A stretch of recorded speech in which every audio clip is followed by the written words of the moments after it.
Today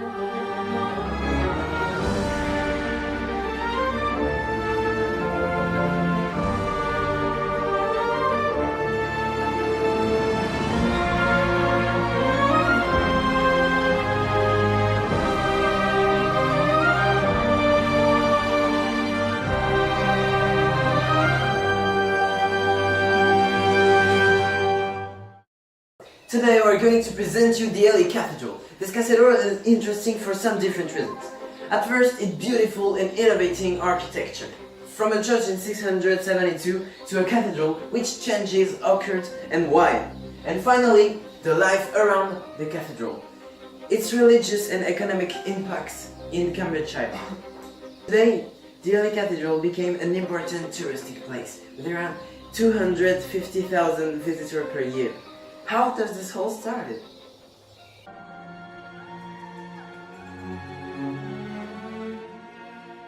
This plan was drawn by the Simeon's brother. The construction began in 1081. The abbey was transformed in a cathedral by the Normans after the conquest. This cathedral has some similitude with the Winchester's cathedral. There are 15 different parts in the cathedral. There are the Galilee porch, the nave, the octagonal tower, the west tower, the south and the southwest transept, the choir, the prayer's door, the north transept, the processional way, the north choice aisle, the south shore aisle, the presbytery, the Saint Itri del Das chapel and the east window. The nave is the third longest one in United Kingdom. The paintings in the nave are spectacular and breathtaking. The impressive Gothic columns lead you from the west main door to the octagonal tower. Visitors to the cathedral usually enter south to the great west door in the Galilee porch. The term Galilee means an entrance. The octagon was built in wood and stones and covered in lead. The octagon's internal height is 43 meters, and its total weight is 400 tons. The length of the cathedral is 163 meters, and the height of the cathedral is 63 meters.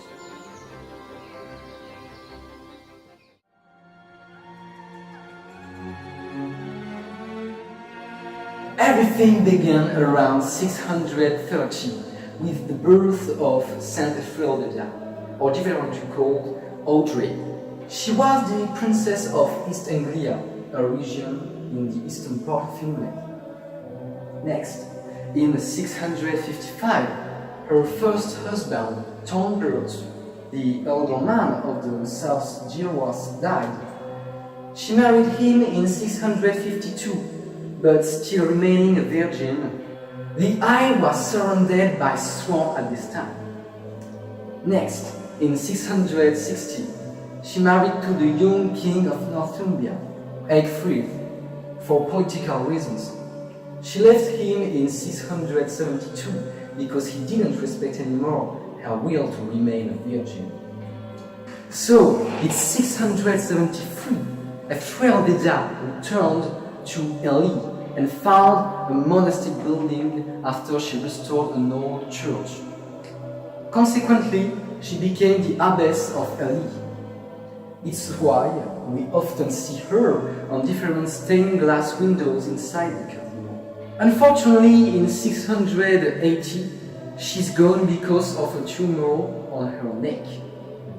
From that moment, the monastery enjoyed a long period of prosperity. But 200 years later, it was destroyed by the Danes. Then, in 970, the building has been restored as a Benedictine community by the Bishop of Winchester.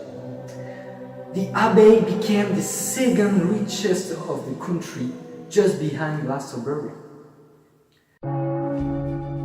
Moreover, occurred the Norman conquest in 1066. Some years later, the new king, William, suspected the abbey to have been responsible of the revolt between 1068 and 1071. So, he put surveillance and posted Norman knights. The years passed, the surveillance ended, and in 1081, in a trend of church rebuilding, a Norman ex-builder and prior of the Winchester Cathedral named Simeon took charge of the abbey. He began to rebuild unceasingly on a larger scale the building. When he died in 1093, the works has been progressed well and the plans were done. In 1086, Elie has attended of the unexpected survey of the Doomsday Book, the Elie Inquiry, written by the monks of the abbey.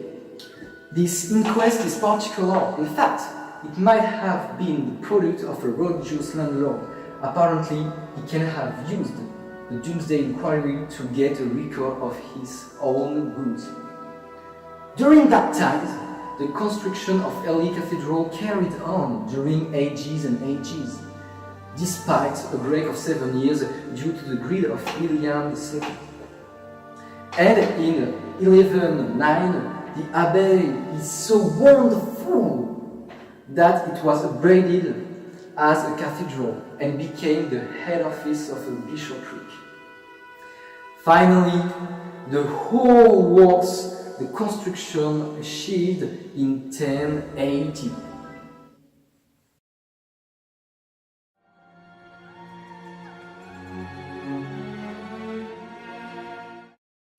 Now, I'm going to present how did people live inside and around it. What were the habits, their occupation. First of all, let's see Elie's Abbey. It was a dual monastery where lived a mixed community of monks and nuns, so men and women, before the Norman conquest. The hierarchy was the following one. At the top, there was the abbot, who had an overall control on the building. Then the prior, and eventually the sub-priors. They organized the day-to-day running. Next, there was a chantor who sang, the sacristan who took care of the buildings, the hospitaller who looked after the guests, the infirmarian who took care of sick people, and finally the almoner who saw to the needs of poor. And finally, the monks and the nuns worked in the abbey. Besides, they had to follow a strict routine dictated by the Benedictine rule. At 1 a.m., there was the first services of the nocturnes, the matins and the lauds. At 7 a.m., the monks prayed for the morrow mass, ate breakfast and read. At 12 a.m., they worked after the main meal. They had kept the building and the gardens, tended the animals, or studied in the cloisters. Between 5 p.m. and 6 p.m., vespers were performed before supper. The monks went to bed at 7 p.m. Here is a map of a typical medieval monastery with the names of all rooms in the key. Despite the resistance of Anglo-Saxon lords in Elie, the monastery stayed almost insecurity, perhaps because it was the second richest one, according to the Doomsday Survey. However, Elie passed through turbulent years after the conquest, because Normans stole Abbey land, and among the 70 monks, there were only 40 remaining. Fortunately, Elie became also a cathedral, so its influence was increasing. A bishop built his throne in the cathedral and had a religious control over an area called See. He was leading the place, so it was a bishopric. In the cathedral, there was a daily program of services, like masses, memorials, burial, Eucharists, and worships. Elie was an important place for lots of people. First, the villagers were scared of the divine punishment, and the cathedral was seen as a gate to paradise for them. At the time, religion was a part of their daily life.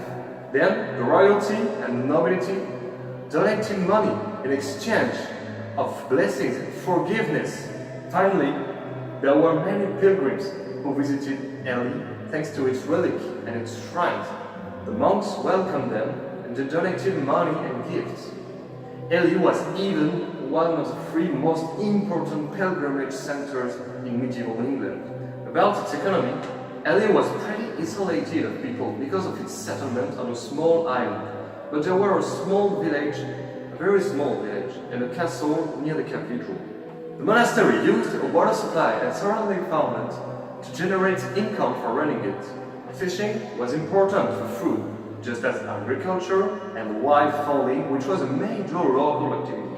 Furthermore, they traded objects made out of reeds and rushes. Ely has been really affected by the dissolution of monasteries because it was one of the leading Benedictine houses. Ely had religious and economic roles at a regional scale in Cambridgeshire, thanks to its double status of abbey and cathedral.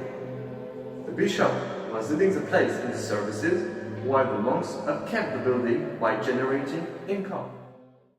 In conclusion, the Ely Cathedral became a cathedral after the Norman conquest and is the outstanding result of decades of evolution, mixing the Romanesque style with the Gothic one. This cathedral's massive proportions show that it's a history monument with 163 meters of length, 66 meters of height, and the third longest nave in the UK. But the Ely Cathedral has also an important economic and religious presence at regional scale. The bishop has a political and religious presence, while the monks were making the Ely Cathedral prosperate and generating revenues. All those elements made the Ely Cathedral a touristic and timeless place where the people will be enchanted for eternity.